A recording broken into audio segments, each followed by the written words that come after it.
This video was sponsored by Keeps. Hey, my name is Jobby, and we're taking a look at What did he say his name was? FansToys FT-16M Sovereign. A Transformers the movie reference. This is bad. Shut up. Out of the box, there's a QC sticker that you should peel off, and his chest is noticeably empty, being a third-party figure and all. Don't worry, Bud Jobby. We'll be taking a look at another third-party Galvatron soon enough. Of course, the Decepticon sticker, not included, is mandatory. Purple on purple, not my idea. And his iconic cannon, included, is also mandatory. The clear cannon's more accurate to the original toy, but I prefer the more cartoon-accurate carrot. With everything set up, I can confidently say that this is the best Galvatron figure I own. And in case you were wondering, this one's in another country, I gave it away. This one doesn't count. And this one, I haven't opened them yet. Ooh. And in case you were wondering, you wonder quite a lot, Galvatron's that one character from Transformers War for Cyber. Transformers the movie. Basically, Megatron gets his shit kicked by Optimus Prime and Starscream, and then he gets a fancy upgrade courtesy of Orson Welles, who makes him his bitch. By the way, Sovereign looks fantastic next to 01 Studio Cell. Understandable if you thought they came out around the same time, but nope. Sovereign is actually an older figure that received a recent repaint, which looks awesome compared to the older one. The metallic glossy finish and the deep purple is more movie accurate. I assume the M in FT-16M stands for movie. And don't worry about chipping that gloss, the paint is pretty durable. And in the case of the gray parts, you don't gotta worry about chipping at all. Beautifully unpainted. Just an aesthetically excellent piece with a great paint job, great integration of clear parts, and cartoon accurate proportions, which are great. The only thing not so great, or cartoon accurate, is his back. So close to total greatness. Little bit annoying, but I'm not gonna lose my hair over it. But if you're losing your hair for any reason, calm the hell down. Consider Keeps, a subscription service that makes it affordable to treat male pattern baldness from the comfort of your home. 2 out of 3 guys will experience some form of male pattern baldness by the time they're 35. That could potentially include you,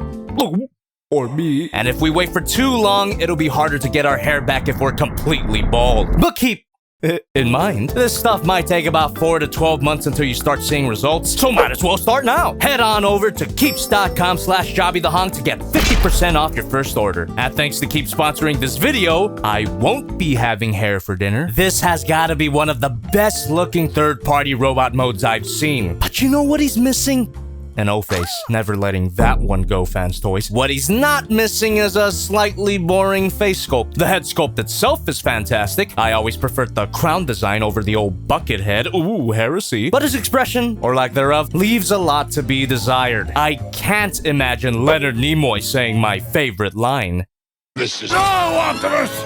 I mean, it's pretty cartoon accurate, but I wish there was a more expressive face that captures the character better. Oh, I don't like that you have to unscrew the head, but I do prefer this alternate face. Now, if only he had an evil grin, then he'd know what my other Megatrons were laughing at. Maybe JobbytheHong videos, like, comment, subscribe. As I've said countless times before on this channel, I have depression. Looks aren't everything. A depression-joking current year.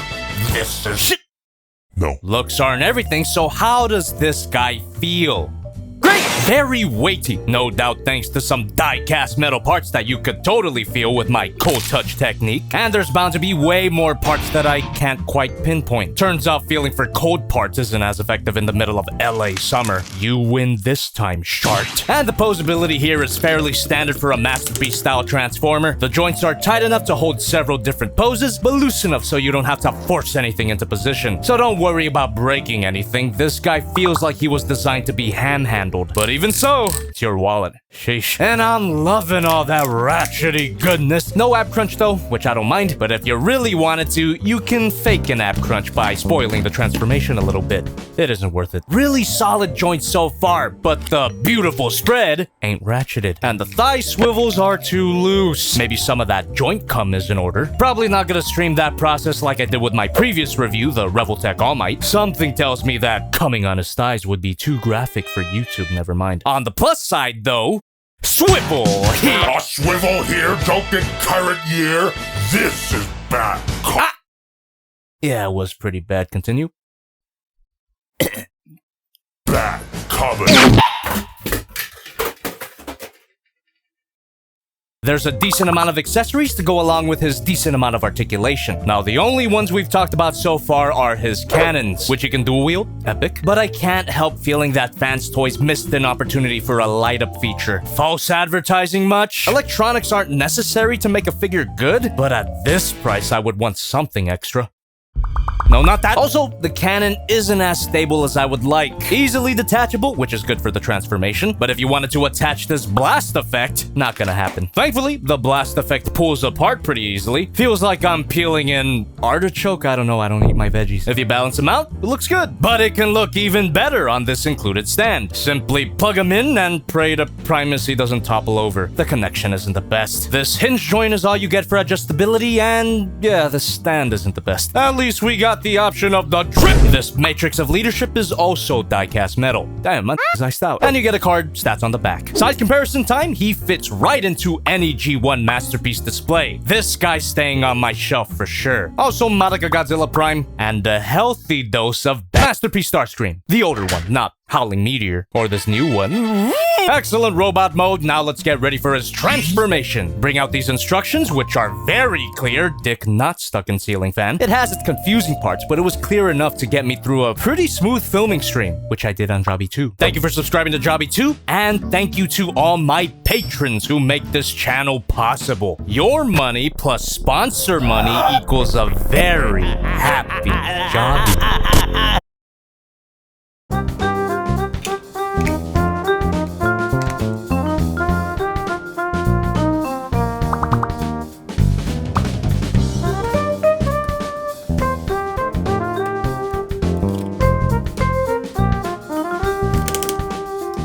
These side panels on the chest don't snap in, just thought I'd point that out. Fuck you.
After a surprisingly smooth and simple transformation, I can't believe that this is made by the same people who made Rouge. The cannon mode is awesome.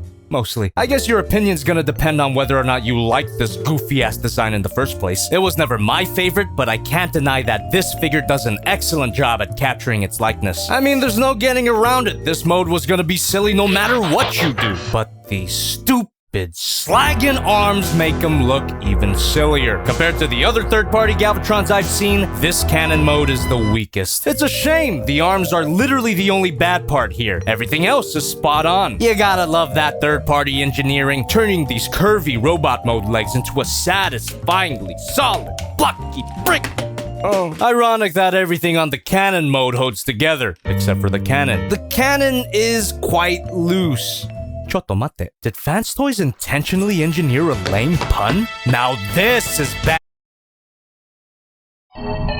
Of course, you can switch it out for the clear cannon, which looks really good and has a tighter fit. But to keep the two modes consistent, carrot. The angle of the cannon can be adjusted thanks to the stupid arms, and you can balance them out with his Galvatron. He could even roll a little bit thanks to some tiny plastic wheels. Lovely. Size comparison time again doesn't look as impressive next to everyone else's alternate modes. Ignore that I didn't transform Megatron, that would have taken about a year. Again, here's Godzilla Prime, and the cannon mode looks most at home next to That comedy. Leave a bad comedy in the chat, fuck it. The FansToys Sovereign isn't god tier by any means, but he's a high quality third-party release that I recommend you pick up. Links in the description, if you dare. Cannon mode's a solid 7 out of 10, and the robot mode is definitely a 9. Input that into my complex and totally consistent grading scale, and that comes out to,